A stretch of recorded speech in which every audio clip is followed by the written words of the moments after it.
A widowed mountain man inherited a ranch. Never knew 150 wild Mustangs were living there. He came down from the high country with nothing but sorrow in his heart, expecting a broken homestead. But what he found thundering across his land stopped him cold and untamed army of wild horses, free as the wind. At first, it felt like a blessing. Neighbors gathered. A widow and her boy found hope. And for a moment, the lonely man believed God had given him a new purpose. But in the dust of the street, a railroad agent jingles his papers like jailer's keys, claiming every hoofbeat belongs to him. Behind the smile, there's a hidden debt, a lie that could strip the man of his land and drive the herd to slaughter. Will this broken mountain man fight for the Mustangs and for the family he never expected? Or will greed trample everything beneath iron rails? Tell me in the comments where you're watching from right now, and if this story speaks to you, make sure you hit subscribe so you don't miss the next one. The first rays of dawn crept through the grimy kitchen window, rousing Daniel from his restless sleep. His back ached from the hard wooden floor, a reminder that he wasn't in his mountain cabin anymore. The embers in the fireplace had died to ash, leaving the air inside the ranch house bitter cold. He sat up slowly, rubbing his weathered face with calloused hands. The hoofbeats from the night before still echoed in his mind, though now the only sound was the whisper of prairie wind through the eaves. Daniel couldn't shake the feeling that something wild and untamed had passed near the ranch in the dark. Rising to his feet, he stretched his stiff muscles and moved to the window. Frost had etched delicate patterns on the glass, but through the clear spots he could make out the ranch spreading before him in the early light. The sight caught in his throat, not because it was beautiful, but because it was so familiar. How many mornings had his brother Thomas stood at this very window, watching the sun paint the plains in gold? The yard was overgrown, fence posts listing to one side where winter storms had worked them loose. An old wagon sat abandoned near the barn, one wheel missing, its weather boards gray as driftwood. The barn itself looked solid enough, though. Its red paint had faded to a dusty rose. Beyond stretched acre upon acre of grassland, rolling away toward distant hills that shimmered in the morning haze. Daniel moved through the house, his boots echoing on the plank floor. Every room held memories. The parlor where their mother had taught them their letters, the dining room where Thomas had celebrated his wedding to Sarah. Now it was all his, though he'd never wanted it. He'd chosen the mountains instead, leaving Thomas to work the ranch while he trapped and traded, free as the wind. But freedom had its price. While Thomas had built something lasting here, Daniel had nothing but his mule and the clothes on his back. His wife Emma's death 3 winters ago had left him drifting, purposeless as tumbleweeds. Maybe that's why he'd accepted the lawyers. News without argument. What else did he have to go to? Outside, the morning air bit sharp and clean. Daniel walked the yard, taking stock. The well pump needed fixing, and half the corral fence was down. But the basics were sound. Good water, rich grass, shelter from the worst storms. Thomas had chosen well when he'd first claimed this land. A flutter of movement caught his eye. A piece of paper tacked to the barn door, somehow surviving the winter winds. Daniel pulled it free, recognizing his brother's bold handwriting despite the weather-faded ink. Running low on salt. Need to ride to town before calving starts. Saw those Mustangs again last night. Big herd, moving south. Beautiful creatures. Might try to catch a few come spring. The note was dated 6 months ago, just weeks before the fever had taken Thomas. Daniel folded it carefully and tucked it in his shirt pocket, close to his heart. So the hoofbeats hadn't been his imagination. There really were wild horses in these hills. He remembered Thomas mentioning them in his last letter, describing a magnificent black stallion that led the herd walking to the corral. Daniel leaned on the weathered rails. The rising sun had burned away the morning mist, revealing the vastness of his inheritance. Not just the ranch buildings and fences, but responsibility for the land itself. Thomas had been more than a rancher.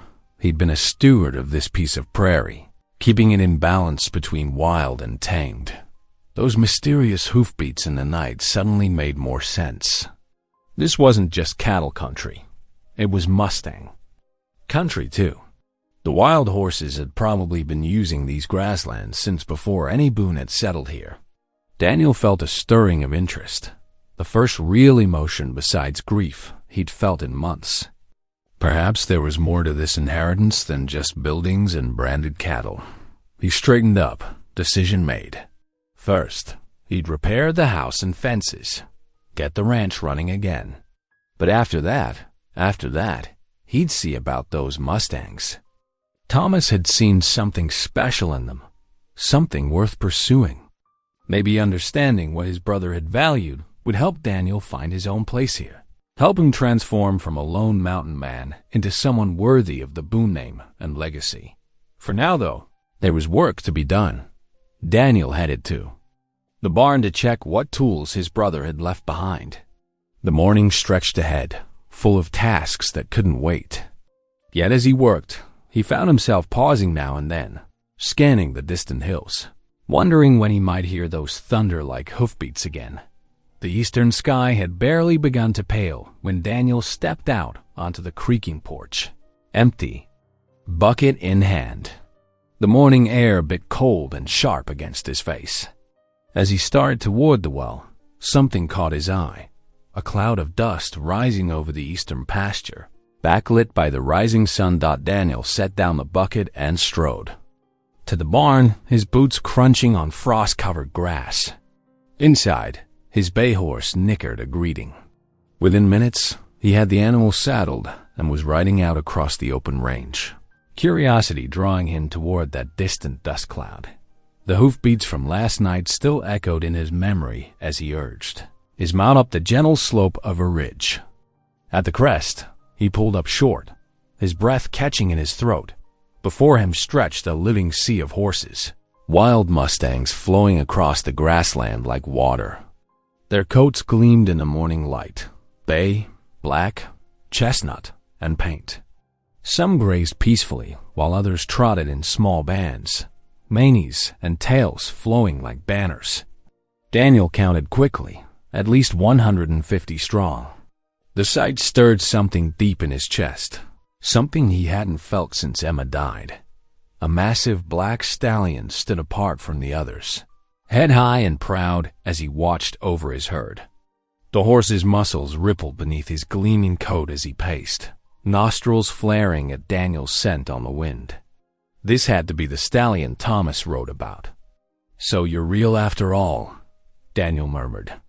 The morning passed in a blur as Daniel rode into Pueblo for supplies. The town had grown since his last visit. New buildings lined the main street, and the clang of hammers rang out from a construction site near the church. He tied his horse outside the general store and stepped inside, breathing in the familiar smell of coffee and leather. "Can I help you find anything?" Daniel turned to find the woman watching him with kind eyes. Her dark hair was neatly pinned back, and though her dress was plain, she carried herself with quiet dignity. "Ma'am," he touched his hat brim. "Just picking up some basics. I'm Daniel Boone. Just took over my brother's ranch." "Thomas Boone's brother?" Her face softened with recognition. "I'm Miriam Shaw, the schoolteacher. I was so sorry to hear about Thomas's passing. He was good to this community." A small figure darted out from behind a shelf, a boy of about 10 years, with bright, curious eyes. "You're living at the Boone Ranch now? Have you seen the wild horses?" "Jonah," Miriam gently chided. "Mind your manners." "It's all right," Daniel said, finding himself warming to the boy's enthusiasm. "As a matter of fact, I saw them this morning. Must have been 150 head, led by a big black stallion." The store grew quiet as other customers turned to listen. An older man at the counter shook his head. Those devils have been causing trouble for years, breaking fences, leading off good stock. You'd be wise to run them off your land, Boone. Or catch them and sell them, another man suggested. Armies always buying remounts. You could make a fine profit. Daniel noticed how Jonah's face fell at their words. The boy clearly saw something more in those wild horses than just a nuisance. Or a payday. A payday.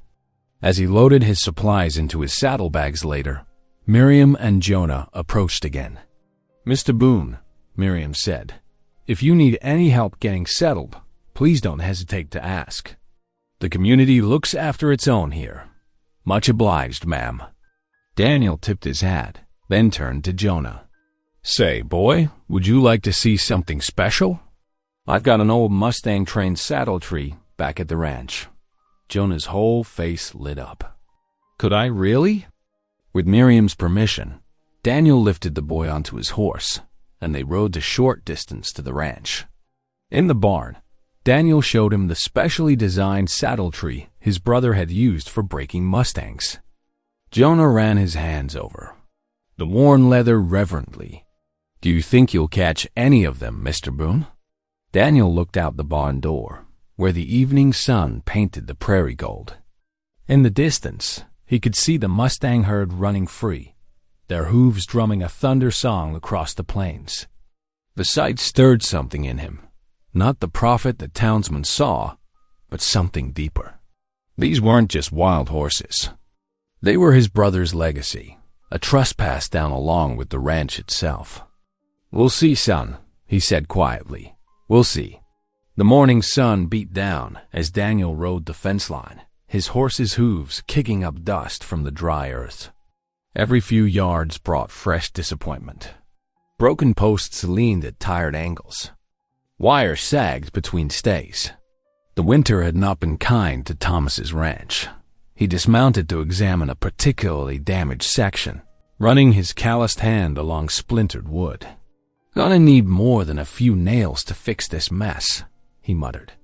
His brother had always been better at dreaming than maintaining, and now Daniel was left with the consequences dotted midday. He found the spring that fed the ranch's main waterhole.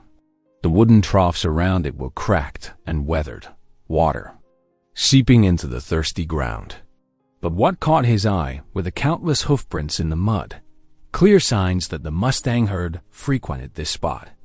Their trails spread out like spokes from a wheel, all leading back to this life-giving water. The corrals near the barn didn't fare much better under his inspection. Gates hung crooked on rusted hinges, and several rails had been knocked loose. The hay barn stood nearly empty, just a few dusty bales remaining in the loft. Daniel's throat tightened as he took in the scale of work ahead as evening approached. He sat on the porch steps, studying his hastily drawn list of repairs. The sound of wagon wheels made him look up. Through the golden light came Miriam's buckboard, with young Jonah bouncing beside her on the seat. "Evening, Mr. Boone," Miriam called as she pulled the horses to a stop. "We brought you supper. I feared you might go hungry out here alone." The rich smell of beef stew drifted from covered pots in the wagon bed. Daniel's stomach reminded him he'd forgotten to eat since breakfast. "Ma'am, you didn't have to trouble yourself." "It's no trouble," she smiled, lifting down a basket. "Besides, Jonah has been talking of nothing but those horses since yesterday." Soon they sat around the kitchen table, bowls of steaming stew before them. Daniel had forgotten how good a home-cooked meal could taste. The warmth of the food and company began to thaw something inside him that had been frozen since Emma's passing. "The ranch needs work," he admitted between bites. "More than I expected." Miriam nodded thoughtfully. Thomas struggled these past years. But those Mustangs, they could be the answer. Managed wisely, they could bring new life to this place. "The Army's always buying horses," Daniel said, echoing the townsman. "Not just for selling," Miriam corrected gently. "For breeding stock, for training. Good horses are the foundation of any ranch." Her quiet faith in the possibility made his own doubts seem smaller. It's overwhelming sometimes, he found himself saying, trying to live up to Thomas's dreams. You don't have to do it alone, Miriam said softly. Can we see the horses up close? Jonah interrupted, practically vibrating with excitement. Please, Mr. Boone. Daniel looked at the boy's eager face and found he couldn't refuse. Tomorrow morning, if your aunt agrees. I know a safe spot. The next dawn found them riding single file along a narrow trail, Daniel leading on his bay, Miriam and Jonah sharing. Her gentle mar. The sun was just cresting the eastern hills as they reached a grassy ridge overlooking a broad valley. Now quiet, Daniel whispered, pointing ahead. Below them, the Mustang herd spread across the grassland. Several stallions drove their bands in shifting patterns, mares and foals moving like clouds across the prairie. The massive black leader stood apart, watching over his domain with regal bearing. Jonah clapped his hands in delight, then quickly covered his mouth, but the boy's joy was infectious. Daniel found himself pointing out different horses, a paint mare with a new foal, a young stallion practicing his fighting moves, a band of yearlings playing chase through the sage. They're beautiful, Miriam breathed, her eyes shining. Like living poetry? Daniel watched Jonah's rapt expression and felt something stir in his chest, a warmth he'd thought was gone forever. It wasn't quite family, not yet, but it was a start. That evening, after Miriam and Jonah had gone home, Daniel sat on the porch watching darkness settle over the land. The familiar sound of distant hoofbeats rolled across the prairie like thunder. But tonight, instead of unsettling him, the sound brought comfort. He closed his eyes and listened to the Mustangs running free under the stars, no longer feeling quite so alone. Word traveled fast in a small town like Pueblo. By Wednesday morning, every store owner and ranch hand buzzed with talk of the wild herd at Boone Ranch. Daniel noticed the sideways glances and hushed conversations as he loaded supplies into his wagon outside the general store. The clop of polished boots on wooden planks made him turn. A well-dressed man approached, his city clothes stark against the dusty street. His silver watch chain glinted in the morning sun. Mr. Boone? The stranger's smile didn't reach his eyes. Silas Kellard, representing the Denver and Rio Grande Railroad Company. He extended a leather-gloved hand. Daniel wiped his palm on his trousers before shaking briefly. What can I do for you, Mr. Kellard? Perhaps we could discuss this at your ranch? I have some matters of importance to review. An hour later, Kellard's buggy followed Daniel's wagon down the rutted road to Boone Ranch. The agent's expensive vehicle bounced awkwardly over holes that Daniel's weathered wagon took with ease. They settled in the ranch house kitchen, where Kellard spread several official-looking documents across the rough wooden table. You see, Mr. Boone, this land has been designated for railroad expansion. These Mustangs of yours, they're considered unclaimed stock trespassing on future railroad property. Daniel's jaw tightened. This is my brother's ranch. My ranch now. Those horses graze on my land. Can you prove ownership? Kellard's cold eyes fixed on Daniel. Brand records? Bills of sale? Without documentation, the government considers them free-ranging stock. They'll need to be removed or sold. I ain't signing anything, Daniel said firmly. Kellard gathered his papers with deliberate slowness. I'll return with men to handle this situation properly. I suggest you reconsider your position. He paused at the door. It would be a shame if things turned unpleasant. Daniel watched the buggy disappear in a cloud of dust. The sound of another wagon approaching made him tense, but it was only Miriam, bringing fresh bread and concern in equal measure. I saw Kellard in town this morning, she said, setting the bread on the table. When I heard him asking directions to your ranch, I feared he might cause trouble. Daniel explained the railroad agent's threats while they sat on the porch. The afternoon sun cast long shadows across the yard as storm clouds gathered in the distance. John, my late husband, he used to talk about grazing rights, Miriam said thoughtfully. The county clerk keeps records going back 20 years. There might be something there about Thomas's claim to the land and grazing privileges. Worth looking into. Daniel nodded. Better than waiting for Keller to return with whoever he hires. The next morning found Daniel back in Pueblo, enduring. More stares than ever as he tied his horse outside the courthouse. He heard fragments of conversation from passing townsmen. Worth good money. That many horses. Armies always buying. Shame to let them run wild. The weight of others' desires pressed against him like a physical force. These men saw. Only profit where Daniel had begun to see something more valuable. Freedom, perhaps, or the wild spirit his brother had loved so much. Inside the courthouse, dust motes danced in shafts of sunlight. The clerk's office smelled of old paper and ink. Daniel spent hours poring over leather-bound books, his finger tracing down columns of faded writing. The sun hung low when he finally mounted up for home. His saddlebags held copies of old grazing permits and water rights documents, ammunition against Keller's threats. He hoped. Dusk painted the hills in purple and gold as Daniel approached the spring. The Mustang herd had come down to drink, their coats catching the last rays of sunlight. The big black stallion stood guard, his head high and proud. Daniel dismounted slowly, not wanting to startle them. The horses regarded him with alert ears, but didn't flee. They had grown somewhat used to his presence these past days, watching them drink from the spring that his brother's hard work had maintained.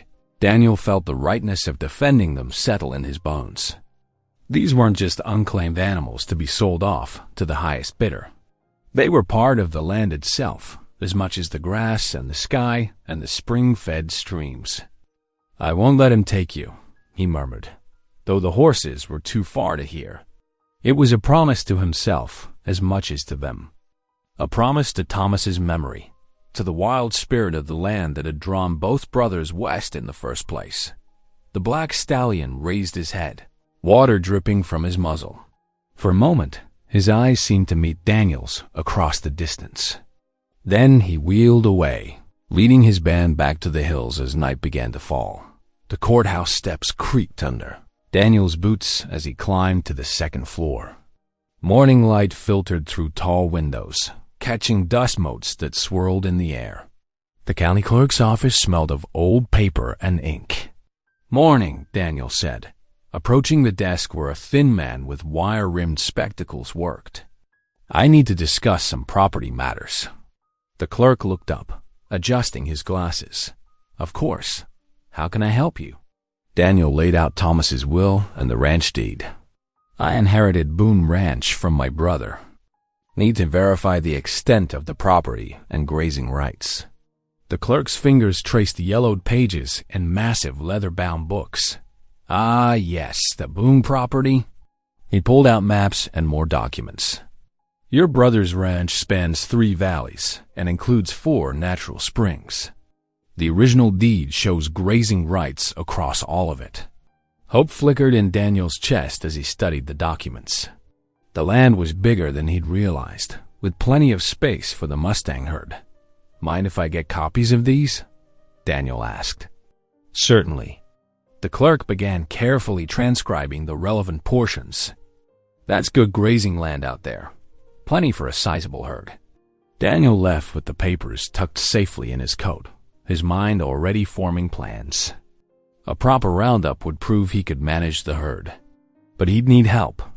Back at the ranch, he found Miriam and Jonah already at work. They brought tools and were examining the broken corrals. "These posts are still solid," Miriam said, testing one with her hands. "Mainly they need new rails and some reinforcement."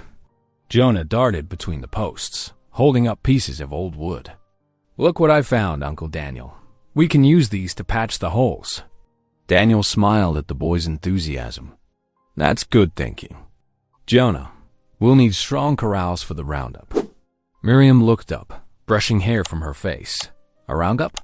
Figure it's time to prove these horses belong here. Get them branded proper. He explained his visit to the clerk's office. They worked through the afternoon, replacing broken rails and mending gates. The sound of approaching horses made them pause. 3 riders appeared. Neighboring ranchers Daniel recognized from town. Old Jim Carson, his leather face creased with sun and years, dismounted first. "Heard you're planning something with them wild horses." Daniel nodded, wiping sweat from his brow. "Aiming to do a roundup. Could use experienced hands." The ranchers exchanged looks. "Wild bunch like that won't be easy," said Carson. But his eyes held respect, not dismissal. "Been watching them horses myself over the years. Fine stock." "We'll help," said another rancher, Tom Wilson. "Better they're managed proper than let the railroad men get their hands on them." More neighbors arrived as the afternoon wore on. Some just wanted to see the mysterious herd. Others shook their heads at what they considered a fool's errand. But by sunset, Daniel had 6 experienced ranchers committed to helping with the roundup. As twilight settled over the land, Daniel and Miriam sat on the porch. Jonah had fallen asleep inside after the day's work. Fireflies danced in the gathering darkness, their light matching the first stars appearing above. "Haven't felt like this in years," Daniel said quietly, breaking the comfortable silence. "Like, what?" Miriam's voice was gentle in the growing dark. "Like," Daniel searched for words, "like I have purpose again. After Sarah died, I just existed. Trapped in memories up in that mountain cabin." Miriam was quiet a moment. Then she said, "Perhaps God is giving you a new calling. These horses, this ranch, maybe it's His way of leading you back to life." Daniel pondered her words, watching the fireflies. He'd stopped thinking much about God after Sarah's death. But sitting here now, with the evening breeze carrying the scent of sage and the sound of distant horses, he felt something stir in his soul. Something like hope. "Thank you," he said, "for helping, for believing this isn't just foolishness." "God rarely works in ways people expect," Miriam replied softly. "Sometimes His greatest blessings look like challenges at first." They sat in companionable silence until the stars fully emerged. When Miriam finally left to take sleeping Jonah home, her words stayed with Daniel. He remained on the porch, listening to the night sounds of the ranch, cricket song, the rustle of winding grass, and, far off, the thunder of hooves under the stars. A new calling. The thought settled deep in his heart as he gazed out over the darkened land that had once been his brother's and was now his to protect. Tomorrow would bring more work, more challenges. But for the first time in years, Daniel felt ready to face them. The sun hadn't yet cleared the eastern hills when riders gathered at Boone Ranch. Dawn painted the sky in streaks of pink and gold, while morning dew sparkled on sage and buffalo grass. 20 men sat mounted, their horses stamping impatiently in the cool morning air. Daniel adjusted his hat, studying the familiar faces. Old Jim Carson nodded from atop his spotted gelding, while Tom Wilson checked his robe. They'd spent yesterday planning, and now the moment had come. "Remember," Daniel called out, his voice carrying across the gathered riders, "we're after the younger ones first. Drive them steady toward the north corrals." Jonah perched on the corral, fence practically bouncing with excitement. Miriam stood nearby, a worried smile on her face as she watched the men prepare. The riders spread out in a wide arc, moving like shadows through the morning mist. Daniel led them toward where the herd usually grazed in the eastern pasture. As they crested the first ridge, he raised his hand, signaling a halt. Below them, the Mustangs grazed peacefully, Mares with their colts, young stallions in bachelor groups, and the proud band stallions watching over their families.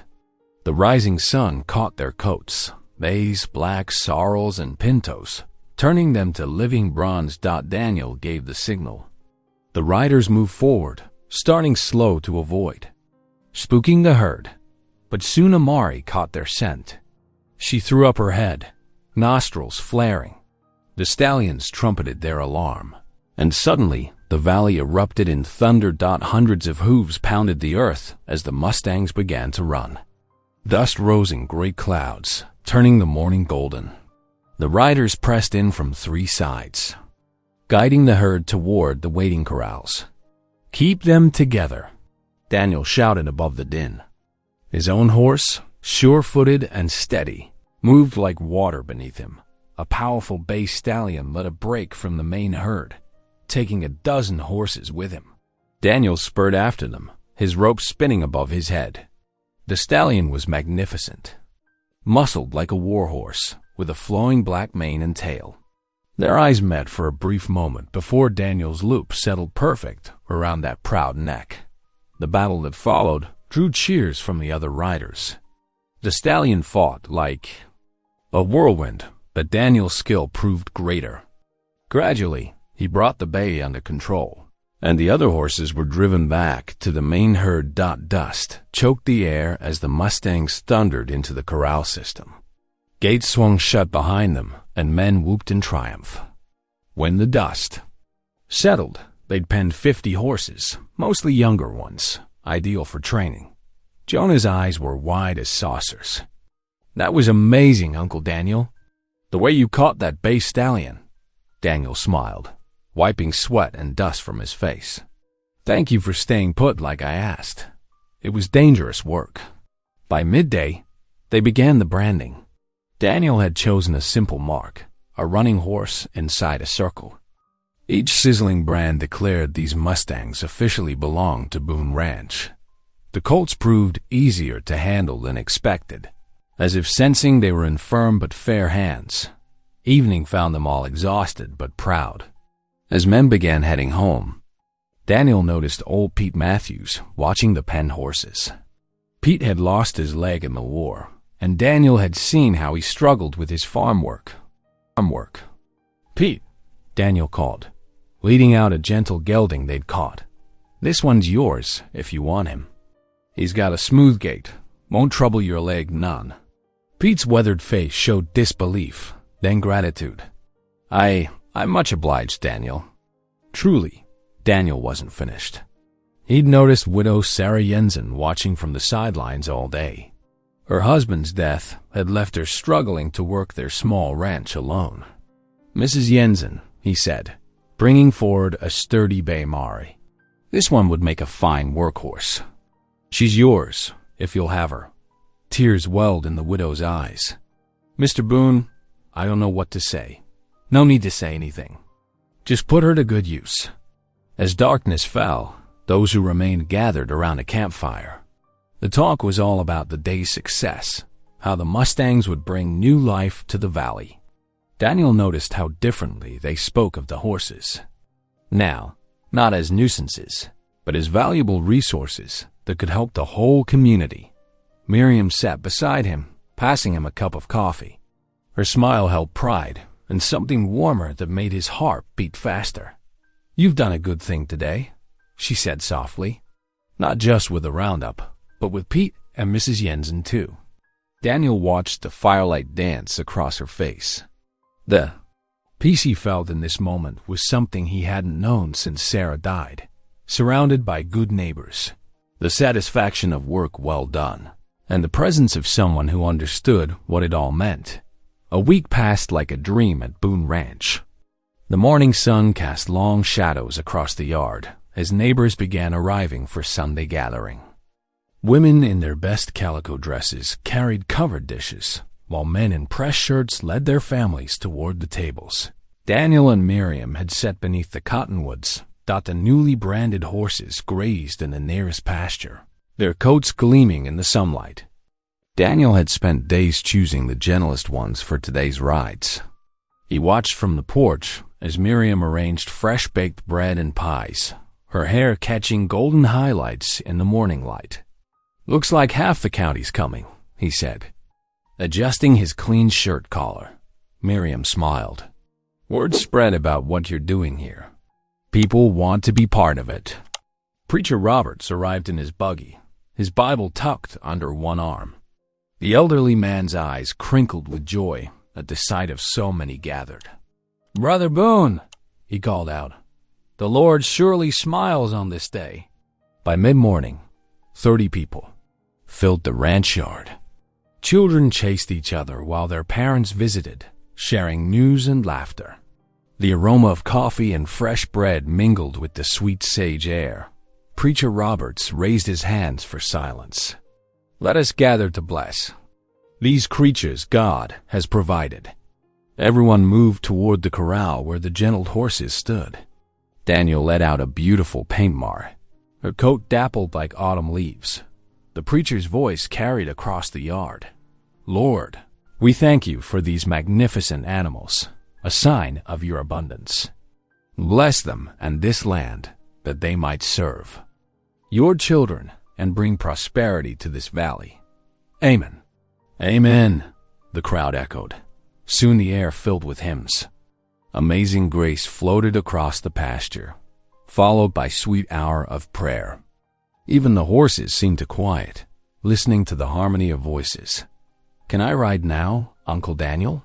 Jonah could barely contain himself, practically dancing beside the corral. Daniel nodded, leading out a gentle red colt he'd picked specially. "Remember what I taught you about sitting deep and keeping your hands quiet." Miriam watched nervously as Daniel helped Jonah mount, but her worry turned to pride as the boy rode carefully around the corral. Daniel walked beside them, one hand on the lead rope, speaking soft encouragement. "Look, Aunt Miriam," Jonah called. "I'm doing it." Other riders took turns on the gentled horses. Pete Matthews beamed atop his gifted gelding, no longer feeling the burden of his missing leg. Sarah Jensen demonstrated how well her Mari worked cattle, drawing admiring comments from the ranchers. The afternoon passed in a glow of community and celebration. Children played tag while their elders shared stories. On the porch, Daniel found himself watching Miriam more often than not, noticing how naturally she moved through the crowd, making everyone feel welcome. But as the sun began to set, an unwelcome figure appeared on the road. Mr. Keller rode up on his expensive, Eastern-bred horse, his city clothes dusty from travel. He hadn't been invited, and conversation died as he dismounted. "Quite a gathering, Mr. Boone," Keller said, his voice oily. "I see you've been busy with my horses." "They're not your horses," Daniel said quietly. "They're properly branded Boone Ranch stock now." Keller's thin smile didn't reach his eyes. "About that," he pulled a folded paper from his coat. "Your brother left something unfinished when he died. A rather substantial debt secured by this property." Daniel's stomach clenched. "What debt?" $5,000, plus interest. "Unless it's paid by month's end, the railroad will exercise its right to seize the ranch and everything on it." Keller's gaze swept meaningfully across the penned horses. The gathering had gone silent. Daniel felt the weight of every eye upon him as Keller mounted up, still wearing that cold smile.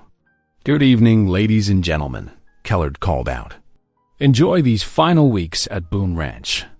He turned his horse and rode away, leaving stunned silence in his wake. The party broke up quickly after that, neighbors offering awkward goodbyes and worried glances.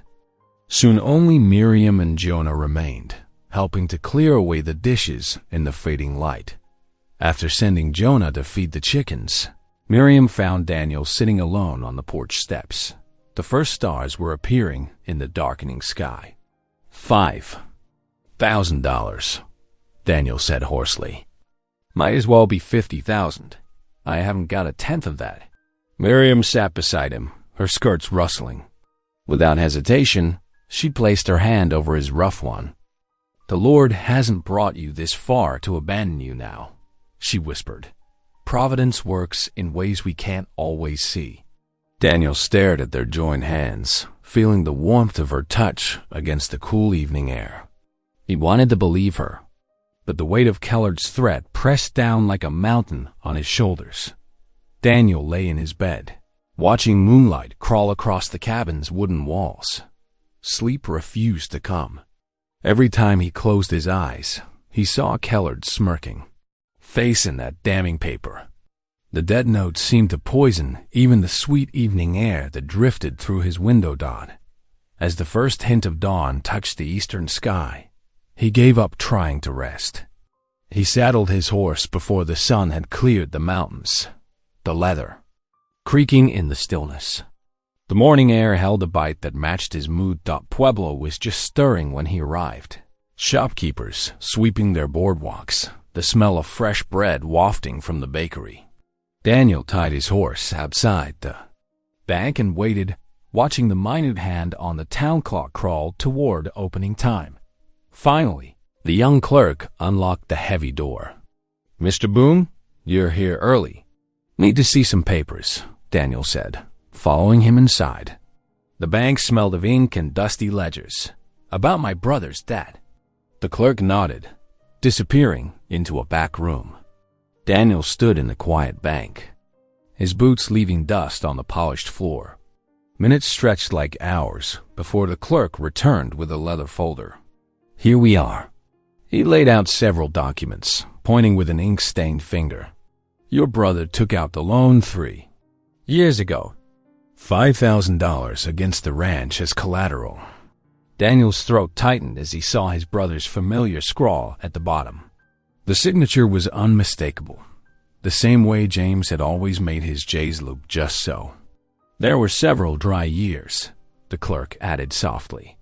"Lost most of his cattle to drought and fever."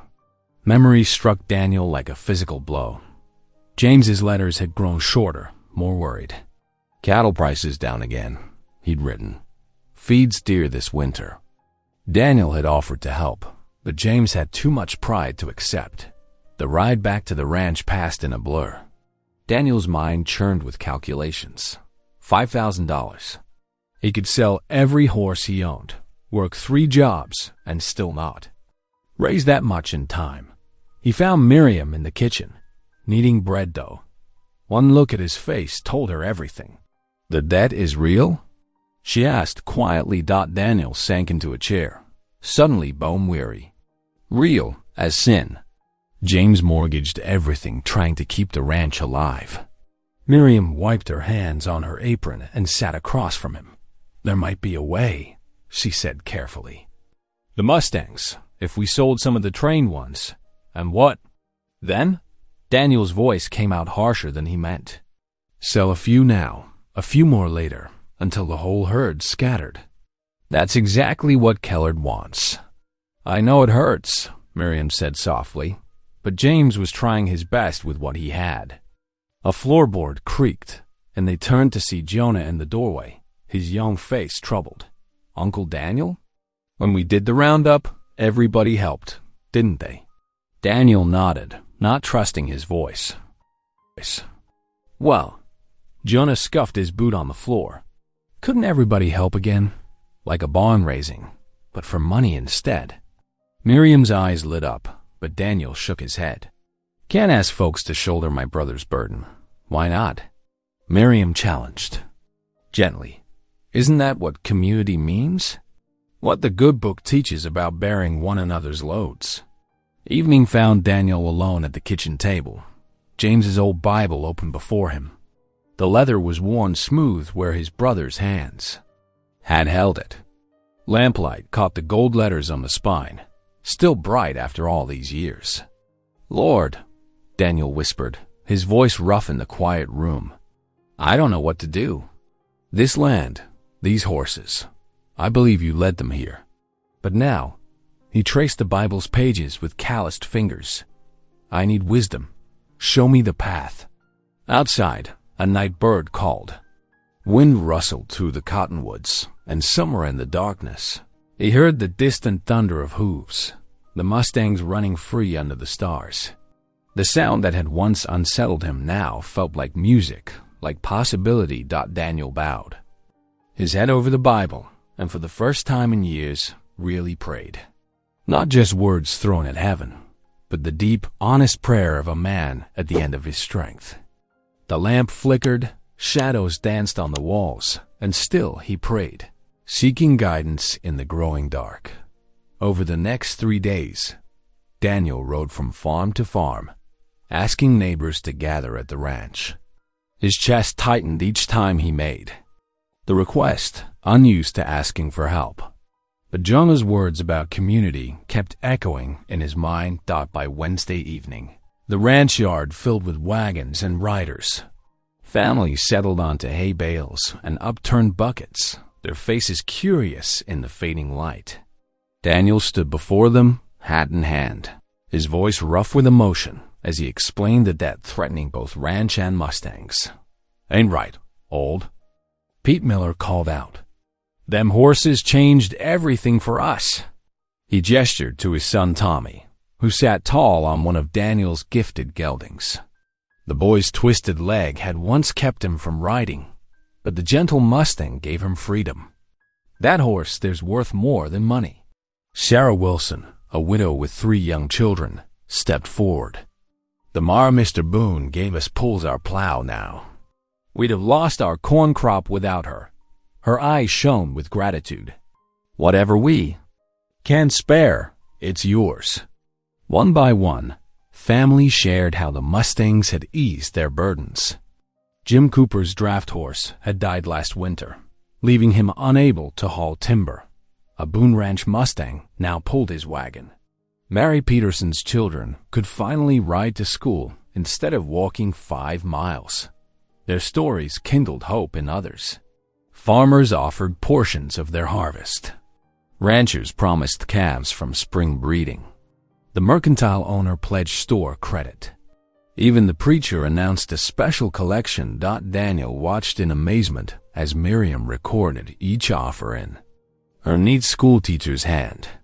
The amount grew slowly but steadily. It wasn't enough yet, but it was a start. Yet the next morning, poison began spreading through town.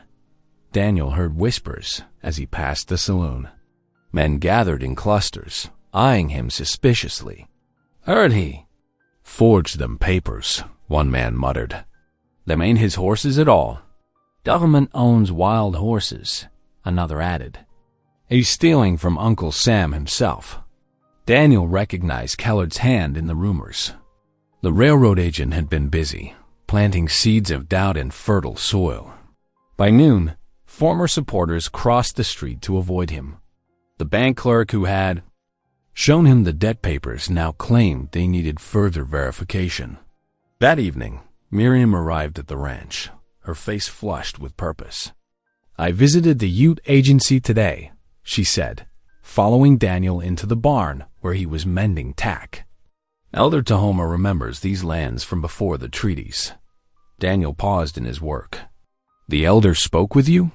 "He did more than speak. He showed me old maps, drawn by his father's father. The Mustang herds have grazed these valleys for generations." She stepped closer, her eyes bright. "He's willing to testify if needed.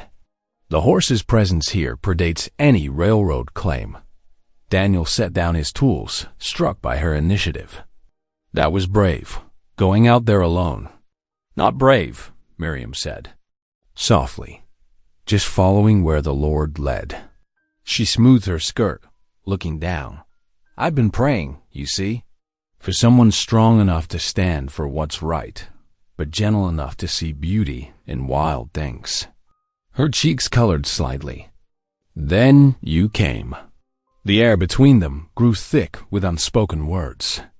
Daniel found himself moving closer, drawn by the warmth in her eyes. Miriam tilted her face up, her lips parting slightly. "Aunt Miriam?" Jonah's sleepy voice drifted from the barn door. "I can't find my other sock." The moment shattered like glass. Miriam stepped back, flustered, while Daniel cleared his throat. "Best see to that sock," he said gruffly, his heart hammering against his ribs.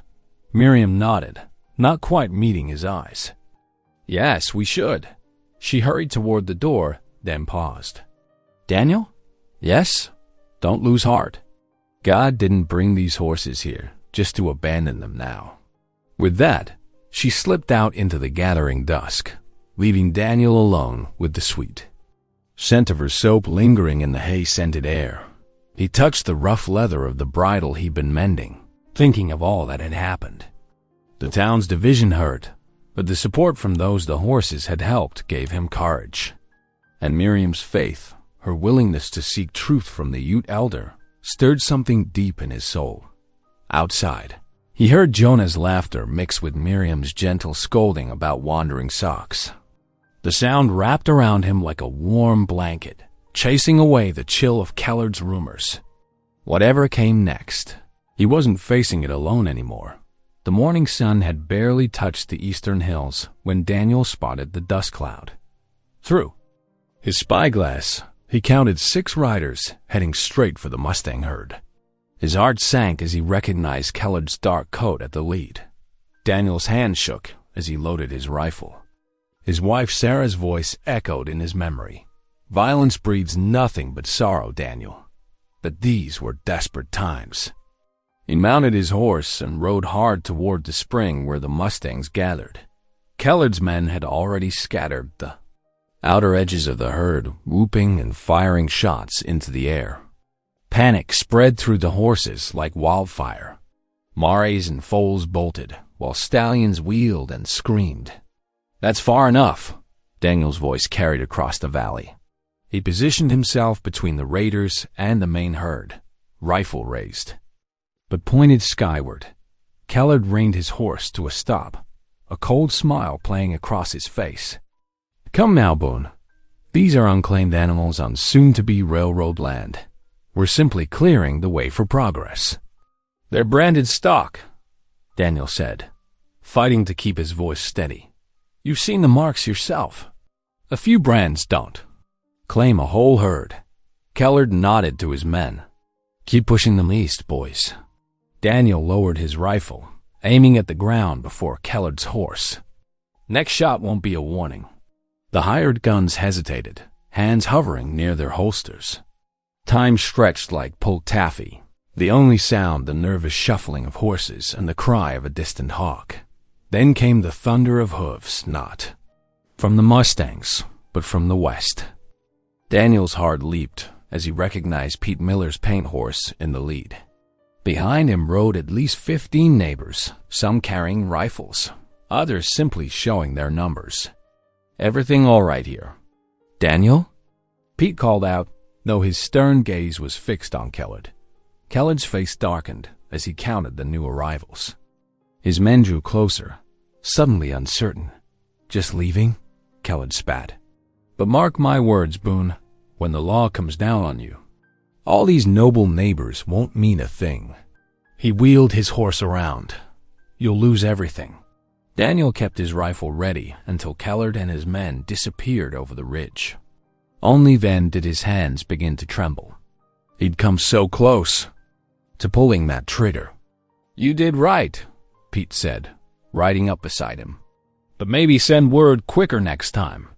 Tommy spotted them crossing our south pasture and raised the alarm. The neighbors dispersed slowly, some helping to gather scattered Mustangs, others offering words of support. Daniel thanked them mechanically, his mind still wrestling with how near violence had come. That evening, he sat on the porch steps, cleaning his rifle with shaking hands. The metal bore no powder marks, but he felt stained all the same. Sarah had made him promise, after their wedding, to never solve problems with a gun. "There's always a better way," she'd insisted. He heard the creak of wagon wheels and looked up to see Miriam approaching.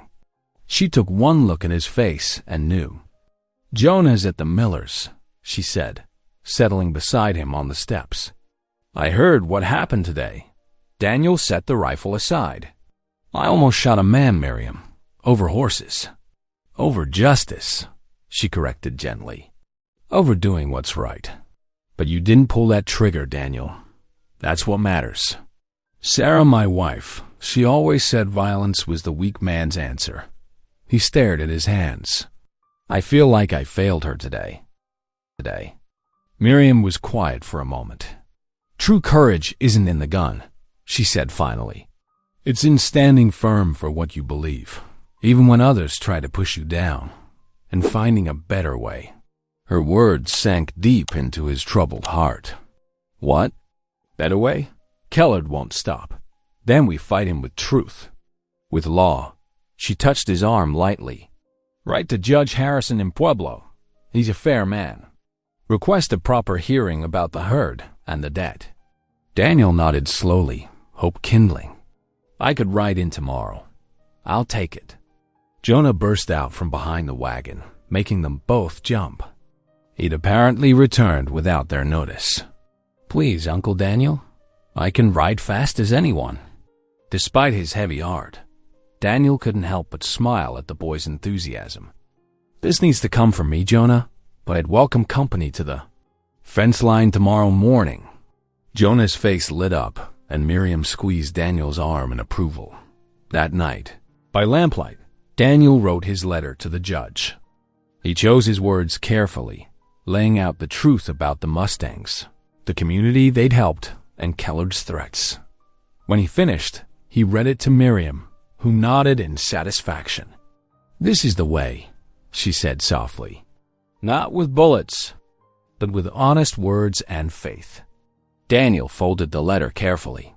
Tomorrow he would ride to town, choosing Sarah's path of peace.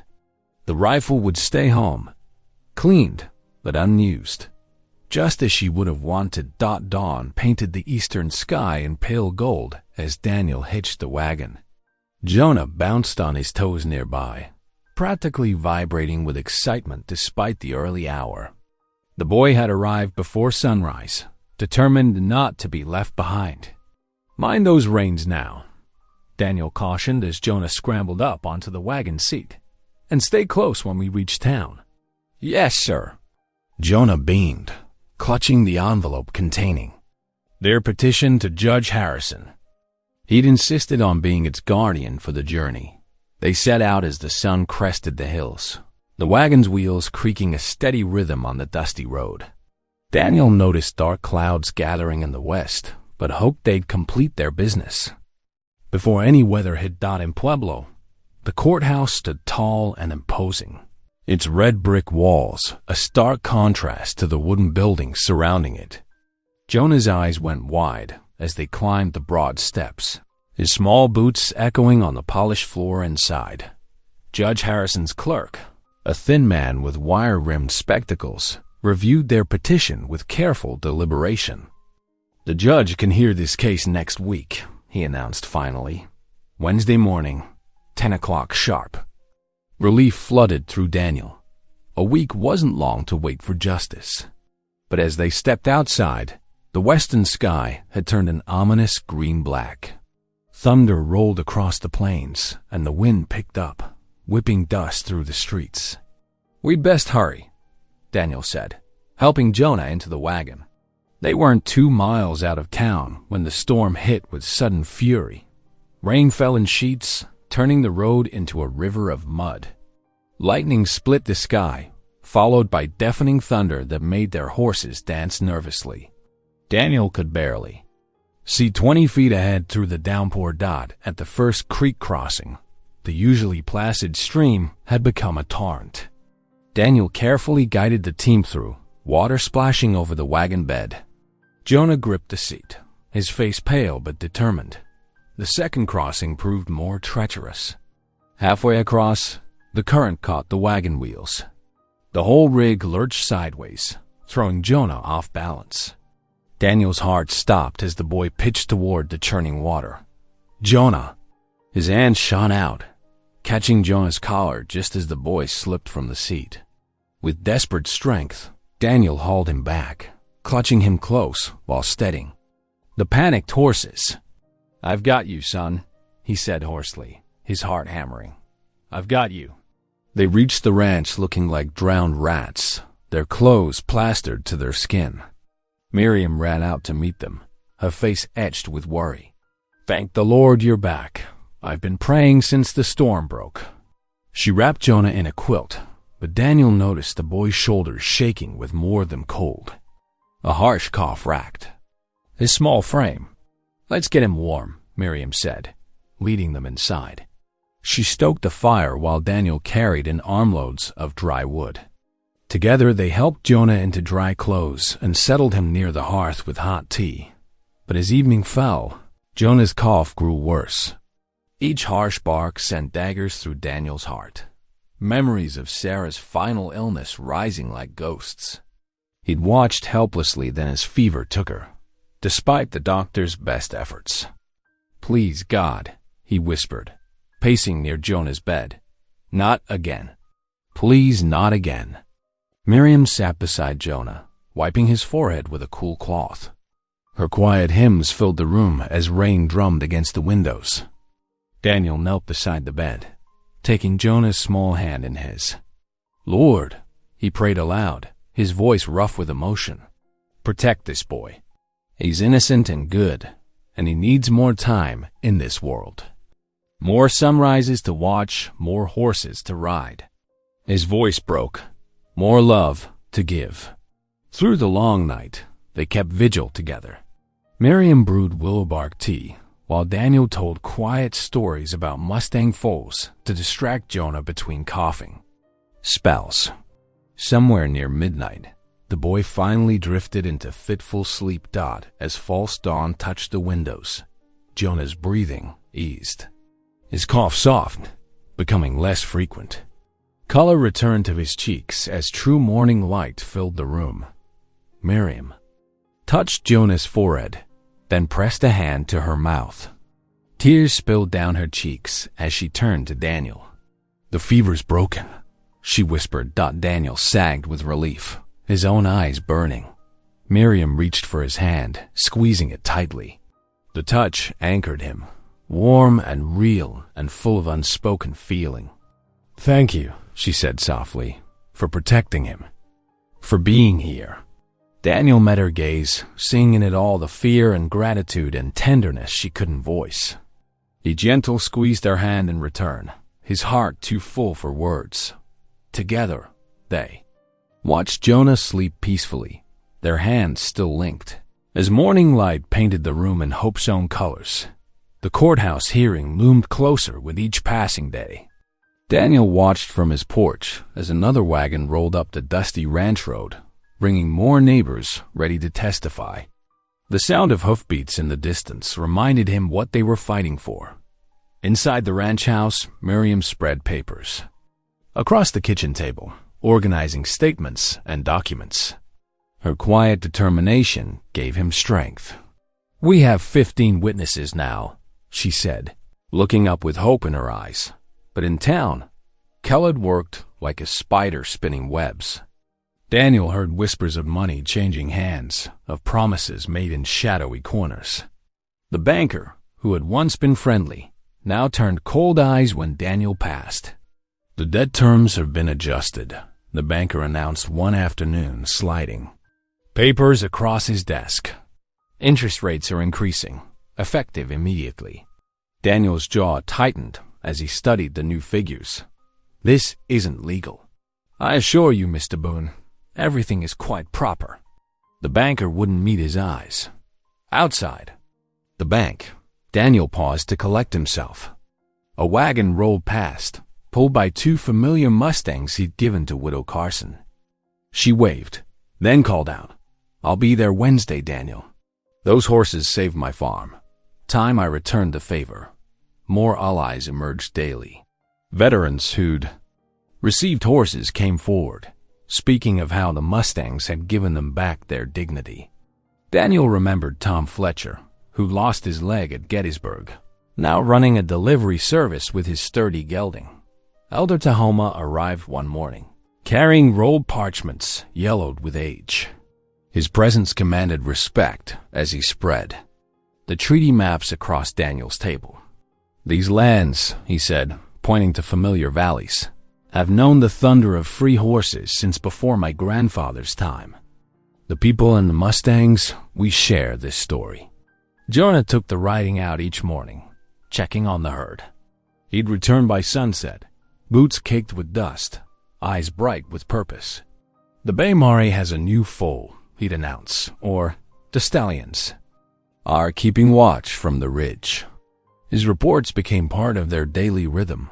The ranch grew busy as neighbors gathered to practice their testimony. Daniel watched from the corral as Tom Fletcher rehearsed his story, describing how his Mustang had learned to compensate for his wooden leg. Widow Carson spoke of hauling water and supplies, work that would have broken her without the horse's help. "Speak clear and true," Miriam advised them. "The judge needs to understand these horses aren't just animals. They're hope with 4 legs." On Sunday evening, the little church overflowed. Daniel sat between Miriam and Jonah, aware of both supporting glances and cold shoulders among the congregation. When Preacher Mills called him forward, Daniel walked up with humble steps. "Lord," the preacher intoned, his hand resting on Daniel's shoulder, "guide our brother as he stands for what is right. Grant wisdom to those who judge, and let justice flow like water in this land." "Amen," the congregation echoed, though some voices rang stronger than others. After the service, Daniel overheard angry whispers. "Railroad means progress. Can't stop change. Who does Boone think he is?" But for every dark look, there was a warm handshake, a word of encouragement, a promise of support. Mrs. Fletcher pressed a pie into his hands. "For strength," she said with a wink. Back at the ranch that evening, Daniel sat on the porch steps, watching the sun paint the clouds in shades of promise. Miriam joined him, her shoulder brushing his. "You're not alone in this," she said softly. "No," Daniel agreed, thinking of all the people who'd stepped forward, of Elder Tahoma's wisdom, of Jonah's daily rides, of the preacher's blessing. "Reckon I'm learning what community means." Jonah appeared from the barn, boots still dusty from his evening check on the herd. "The horses are all quiet tonight," he reported, settling beside them, like they know we're watching out for them. Daniel felt peace settle over him, despite the battle ahead. Whatever Kellard planned, whatever the hearing might bring, he had truth on his side, and something more precious than he'd known existed: a family of choice, a community of faith, and a purpose worth fighting for. The sound of distant hoofbeats carried on the evening breeze, a reminder of why they would face whatever came next. Together, the Pueblo courthouse filled to bursting that Wednesday morning. Townsfolk pressed shoulder to shoulder on the wooden benches, their whispers echoing off the high ceiling. Daniel sat at the front beside Miriam, his brother's Bible in his weathered hands. Jonah fidgeted between them, his small fingers twisting his Sunday tie. Mr. Kellard swept in wearing a crisp Eastern suit, followed by 2 railroad lawyers carrying leather portfolios. His thin smile held triumph as he approached the judge's bench. "Your Honor," Kellard proclaimed, producing the debt note with flourish. "Daniel Boone cannot meet his obligations. The railroad must claim this land for progress." He sneered in Daniel's direction. "These wild horses are mere trespassers, nothing more." Daniel rose slowly, steady despite his racing heart. He presented his documents one by one: the deed, his brother's will, and a thick stack of witness statements. "This land and these horses serve the community, Your Honor," he said, his voice clear and strong. Elder Tahoma stepped forward next, his dignified presence commanding attention. With careful movements, he unrolled the ancient treaty map across the judge's desk. His finger traced familiar valleys and springs. "These horses have run free here since before my grandfather's time," Tahoma explained. "The land remembers their hoofbeats. They are not trespassers but part of the earth itself." One by one, neighbors took the stand. Widow Carson described hauling water for her children. Tom Fletcher demonstrated how his Mustang helped him deliver mail despite his wooden leg. Their honest words filled the courtroom with truth. Then Daniel revealed what he and Miriam had discovered in the county records. Receipts showing his brother had paid half the debt before his death. Receipts Kellard had hidden. "Your Honor," Daniel said, "Mr. Kellard concealed these payments to seize our land." Murmurs rippled through the crowd. Kellard's face darkened with rage as the judge examined the evidence. The railroad lawyers shuffled uncomfortably. The judge's gavel cracked like thunder. "This court finds the railroad's claim invalid," he declared. "The debt shall be adjusted to reflect prior payments. Boone Ranch and its Mustang herd remain under Daniel Boone's rightful ownership." Cheers erupted. Jonah leaped up, whooping. Miriam squeezed Daniel's hand, tears in her eyes. Across the aisle, Kellard's face twisted with fury. He stormed from the courthouse, leaving his shocked lawyers behind. Elder Tahoma clasped Daniel's shoulder. "The horses will run free another season," he said with quiet satisfaction. Daniel nodded, overwhelmed by gratitude and relief. The ranch was secure. The Mustangs were safe. Justice had prevailed. The evening sun cast long shadows across Boone Ranch as Daniel's wagon rolled into the yard. Nearly 50 neighbors waited, their faces eager for news. Even before he could step down, they spotted his smile. "The judge ruled in our favor," Daniel called out. Cheers exploded across the yard, hats flying into the air. Women dabbed at tears while men clapped each other's backs. Jonah burst from the crowd like a jackrabbit, leaping straight into Daniel's arms. "We won! We really won!" the boy cried, his face beaming with pure joy. Daniel held him tight, savoring the weight of his small body, so trusting and full of life. Miriam stood apart, her eyes glistening with pride and something deeper. When their gazes met, Daniel felt his heart swell. This woman who had stood beside him, fought with him, prayed with him, she was his miracle. 7 days later, the great cottonwood tree spread its branches wide over the gathering. Quilts draped the grass where families sat. Children scattered wildflower petals along a path, worn smooth by countless hooves. The preacher stood ready with his Bible, while Jonah fidgeted in his new suit, proud as could be at Daniel's side. When Miriam appeared in her cream-colored dress, Daniel's breath caught. She walked toward him with grace, carrying a small bouquet of prairie roses. Her eyes never left his face. Their vows rang clear across the summer air. Daniel spoke of God's providence, how his years of mourning had been transformed into new purpose. Miriam's voice trembled with emotion as she promised to build this home with him. When Jonah presented the rings, his chest puffed out importantly. "What God has joined together, let no man put asunder," the preacher declared. Daniel kissed his bride while the crowd erupted in celebration. That evening, the three of them sat together on the porch, Daniel's arm around Miriam, Jonah leaning against her side. The setting sun painted the sky in brilliant golds and purples.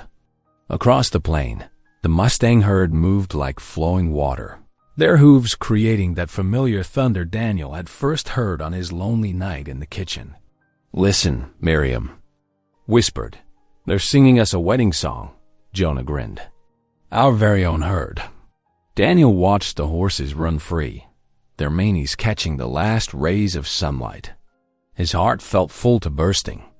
God had given him not just land to tend, but a family to love, a purpose to serve, and a calling to protect these magnificent creatures.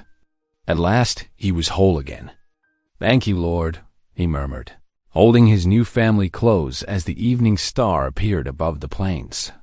If this story made you pause, reflect, or even smile, don't forget to subscribe. I post daily, and the next story might be exactly what you need to hear.